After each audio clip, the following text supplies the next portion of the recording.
Hello students, welcome to first attempt channel. आज हम लोग पढ़ने वाले हैं हिंदी के जो अध्याय हैं, जो सबसे महत्वपूर्ण अध्याय है, जो नेट जेआरएफ के लिए उपयोगी हैं, पीजीटी के लिए उपयोगी हैं, टीजीटी के लिए उपयोगी है और जो 9th 10th 11th 12 के बच्चे हैं जो भी हिंदी पढ़ेंगे और पीजीटी में जो अपना हिंदी जो सब्जेक्ट है वो मेन सब्जेक्ट में रखे हुए हैं, उन सब के लिए हिंदी का जो ये अध्याय है अलंकार, ये बहुत ही महत्वपूर्ण अध्याय है। तो आज हम पढ़ने वाले हैं अलंकार। तो सबसे पहले हम देखेंगे कि अलंकार का जो है अर्थ क्या होता है। ठीक है, अलंकार का अर्थ क्या है, अलंकार को हम कैसे समझेंगे, मतलब अलंकार क्या है, क्या चीज़ है ये, हम इसको जानेंगे। तो अलंकार जो है वो अलम और कार दो शब्द से बना है। ठीक है, अलम और कार जो ये है दो शब्द से क्या बना है, हमारा अलंकार बना है भाई। अब देखिए अलम का अर्थ क्या हो गया, तो अलम का अर्थ हो गया है भूषित यानी कि सजावट। तो अलम का अर्थ क्या हो गया हमारा, सजावट, जिसको कि हम लोग डेकोरेशन भी कहते हैं। अब डेकोरेशन जैसे मान लीजिए शादी ब्याह का घर है तो घर को सजाया जाता है, या एक स्त्री को जिस प्रकार आभूषण से अलंकृत किया जाता है या सजाया जाता है, उसे हम लोग क्या कहेंगे, उसे ही हम लोग अलंकार कहेंगे। ठीक है, अलंकृत या भूषित करे वो क्या होता है, जिस प्रकार आभूषण क्या करते हैं, हमारे शरीर की शोभा बढ़ाते हैं, है ना। जैसे कि स्त्रियां जो हैं गले में चेन पहनती हैं, कान में इयररिंग्स पहनती हैं, मांग टीका पहनती हैं, वो सब क्या होता है, उनके शरीर की शोभा को बढ़ाते हैं। अच्छे वस्त्र पहन लेती हैं, या कोई पुरुष ही जो है वो अच्छे वस्त्र, coat pant suit boot tie शाई सब लगा के आते हैं, तो वो क्या होता है, वो उनके शरीर की शोभा को बढ़ाते हैं।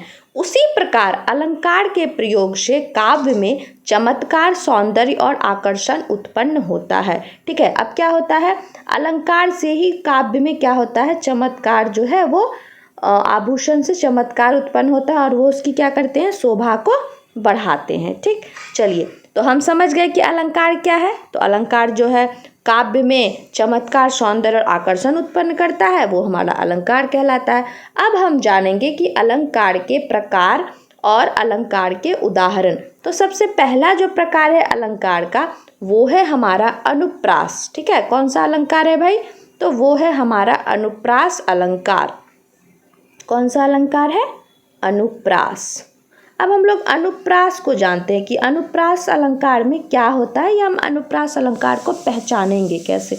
ठीक है, तो अनुप्रास अलंकार को पहचानने के लिए जहाँ एक ही वर्ण की आवृत्ति बार बार होती है, मतलब एक ही अक्षर, मान लीजिए कि कोई अक्षर म है और चौपाई में जो है उसकी आवृत्ति बार बार हो रही है, या कोई अक्षर सौ है, उसकी जो चौपाई में आवृत्ति हो रही है वो बार बार हो रही है, तो वहाँ पे क्या हो जाएगा, हमारा अनुप्रास अलंकार हो जाएगा। जैसे कि उदाहरण के लिए मैं आपको बताती हूँ, एक जो पंक्ति लिखी हुई है, मुदित महीपति मंदिर आए, सेवक सचिव सुमंत बुलाए। अब देखिए इस चौपाई में क्या है, इस चौपाई में जो है मौ जो है वो बार बार आ रहा है, और सौ की भी आवृत्ति क्या हो रही है, बार बार हो रही है, मतलब रिपीट हो रहा है बार बार, तो वो हमारा क्या हो गया, वो हमारा अनुप्रास अलंकार हो गया।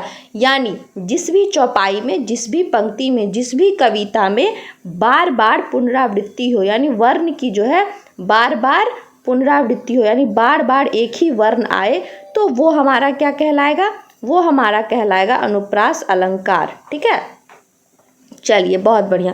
अब हम बात करते हैं दूसरे अलंकार की। ठीक, तो दूसरा अलंकार क्या है हमारा भाई, जो तो दूसरा अलंकार है वो है हमारा यमक अलंकार। ठीक, अब यमक अलंकार में क्या होता है, यमक अलंकार में होता है जहाँ एक शब्द की आवृत्ति दो या दो से अधिक बार होती है। ठीक है, वहाँ पे क्या था कि एक ही वर्ण की आवृत्ति बार बार हो रही थी, मतलब एक ही वर्ण जो है बार बार रिपीट हो रहा था, और यमक में क्या है, एक शब्द की आवृत्ति दो या दो से अधिक बार होती है, दो या दो से अधिक बार। ठीक है, वहाँ पे क्या होगा, हमारा यमक अलंकार हो जाएगा। ठीक, लेकिन इसमें भी एक क्या ट्विस्ट है, क्या ट्विस्ट है भाई, तो इसमें है कि उनके अर्थ क्या हो जाते हैं, अलग अलग हो जाते हैं। चौपाई में जो भी शब्द होते हैं उनके अर्थ अलग अलग हो जाते हैं, और एक शब्द की आवृत्ति दो बार होती है।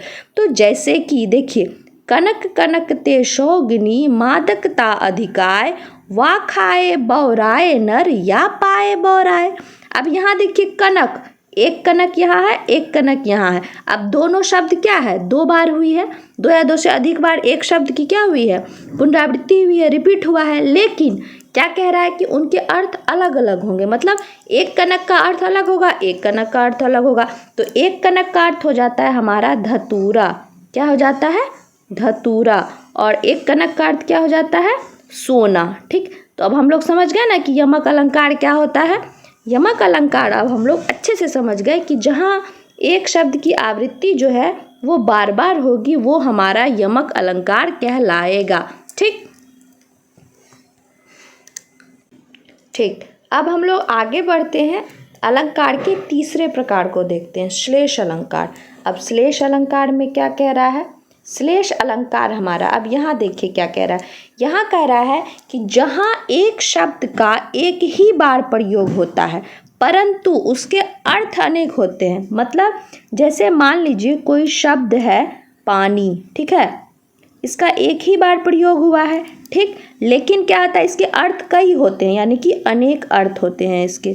ठीक, अनेक अर्थ होते हैं इसके। ठीक है, तो उदाहरण के लिए हम आपको समझा रहे हैं एक चौपाई पढ़ के, रहीमन पानी राखिए बिन पानी सब सून, पानी गए न उबरे मोती मानुष चून।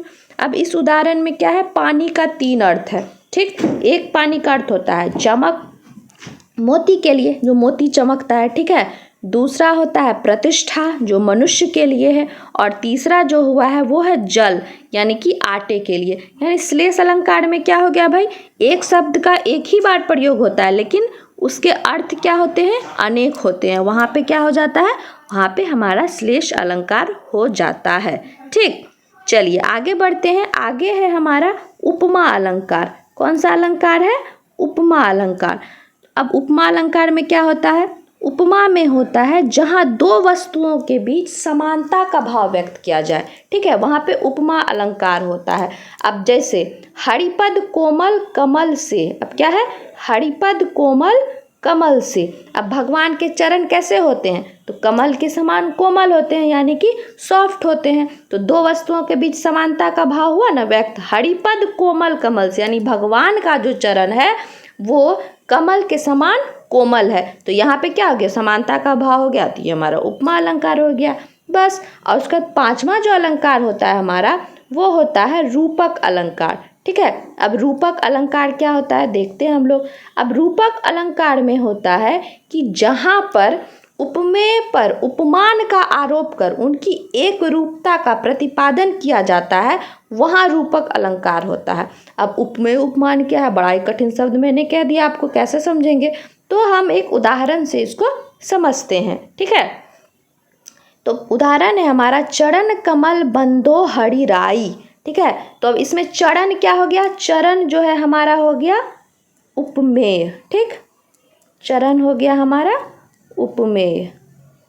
ठीक है, उसके बाद पर कमल, कमल हो गया हमारा उपमान, कमल क्या हो गया, उपमान। ठीक, उसके बाद देखिए का आरोप हुआ है, यानी चरण पर कमल, चरण कमल बंदो हरिराई, मतलब उपमेय का क्या हुआ है, उपमेय पर उपमान का आरोप हुआ है, तो वहाँ पे हमारा कौन सा अलंकार हो गया, वहाँ पे हमारा रूपक अलंकार हो गया। ठीक है, तो आज हमने देखा अलंकार किसे कहते हैं, कैसे हम समझेंगे कि अलंकार इस कविता की पंक्ति में ये अलंकार है, या फिर ये जो हमारा चौपाई दिया गया है इसमें कौन सा अलंकार है। तो हमने देखा आज अलंकार की परिभाषा और अलंकार के प्रकार, उसके उदाहरण। और अगर आप नेक्स्ट भी इससे आगे पढ़ना चाहते हैं, यानी अलंकार के जितने भी प्रकार हैं उसके बारे में जानना चाहते हैं, तो आप हमारी अगली वीडियो देखने के लिए हमारे ऐप को इंस्टॉल कीजिए, जो कि आपको डिस्क्रिप्शन बॉक्स में उसका लिंक मिल जाएगा। साथ ही जो स्क्रॉल पे नंबर चल रहा है उस पर आप कांटेक्ट करके हमारे कोर्स को ले सकते हैं। तो आज के क्लास में इतना ही। और हाँ, जो बच्चे नए हैं, ठीक है, वो हमारे यूट्यूब चैनल को सब्सक्राइब कर लेंगे ताकि हम जो वीडियो बनाएंगे सबसे पहले आपको मिल जाए और आप सबसे पहले देख लें और अपने ज्ञान को और अधिक बढ़ा सके। तो आज के लिए इतना ही। हंसते रहिए, मुस्कुराते रहिए। Bye bye.